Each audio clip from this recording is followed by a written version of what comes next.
sekalian, sebenarnya kata ulama, Allah Subhanahu wa taala mensyariatkan Bapak Ibu sekalian wudu, perbuatan wudu.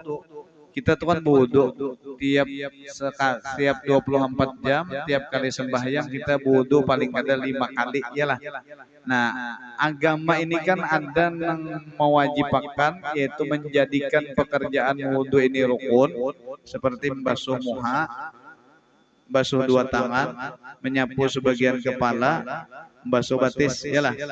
Ada agama Bapak Ibu sekalian mensyariatkan itu dengan bentuk mensunnahkan, menganjurkan ketika kita berwudu kita memasukkan air ke dalam mulut kita baku kumur, kemudian memasukkan air ke dalam lubang hidung.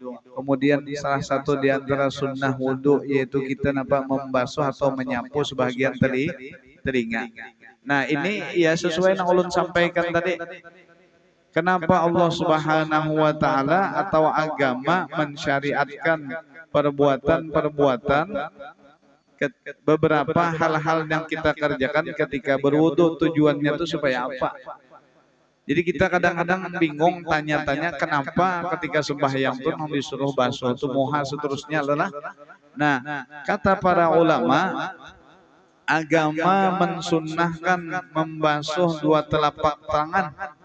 Kita kan sebelum berwudu itu dianjurkan mengerjakan sunnah wudu, yaitu membasuh dua telapak tangan sebanyak 3 kali. Tujuannya nantinya dua telapak tangan kita ini mudah-mudahan ya kan seberatan kita, untuk supaya kita makan daripada hidangan-hidangan talam-talam yang ada di dalam surganya Allah Subhanahu wa taala. Jadi supaya sudah berhasil di dunia, di akhirat itu kada bokobokan lagi, langsung jumput saja hidangan-hidangan yang ada di dalam surganya Allah Subhanahu wa taala. Itu agama mensyariatkan membasuh apa rahasianya nih.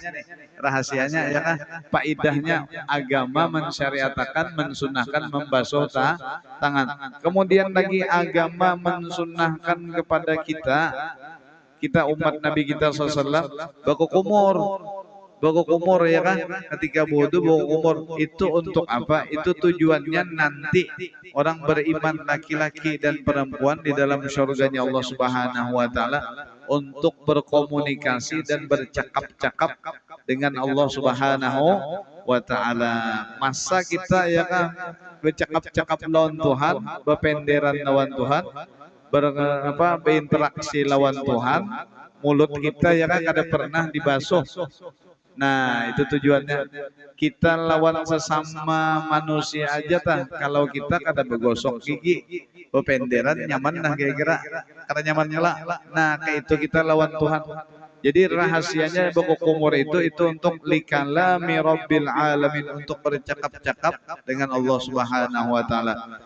Lalu pulang agama mensyariatkan, mensunnahkan ketika kita berwudu kita memasukkan ya kan banyu ke dalam hidung kita. Nah, itu untuk apa? Untuk supaya hidung kita ini bisa mencium wangi-wangian yang ada di dalam surganya Allah Subhanahu wa taala. Itu tujuannya. Nah, itu tujuannya. Kemudian agama lagi mensyariatkan kita membasuh muha kita. Tujuannya supaya kita bisa memandang, melihat kepada zat Allah Subhanahu wa taala yang maha mulia. Jadi dibasuh muha nih, ya kan? Nah, karena muha orang beriman ini karena di surga jar Allah taala itu bersinar-sinar, berseri-seri. Wujuhu yawma idzin nadhirah. Muka orang-orang yang beriman baik ia laki-laki atau perempuan pada hari kiamat itu muka-muka mereka itu bersinar-sinar. Ya kah?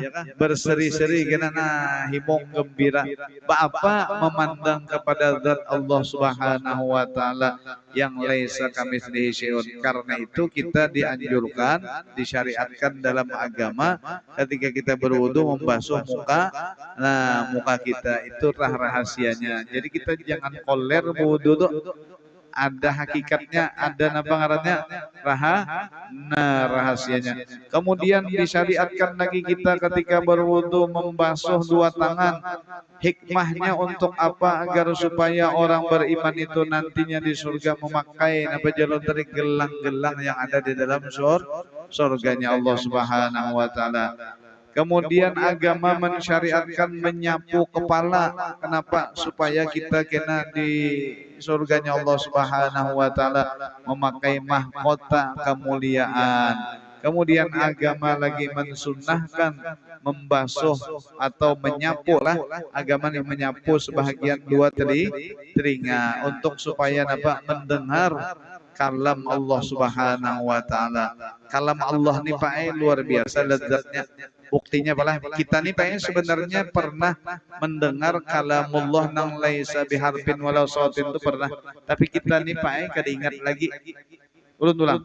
Kita sebagai orang beriman laki-laki dan perempuan, kita ini sebenarnya pernah mendengar kalamullah nang semulia-mulia kalam. Allazi laisa biharfin walau sautin. Apabila Pak, yaitu ketika kita Pak di alam dzarrah, di alam arwah, Allah Ta'ala berpender lawan kita. Ujar Allah Ta'ala, alastu bi rabbikum. Itu kita mendengar berataan. Ujar Allah Ta'ala, aku ini Tuhan ikam kalau. Nah kita mendengar berataan itu.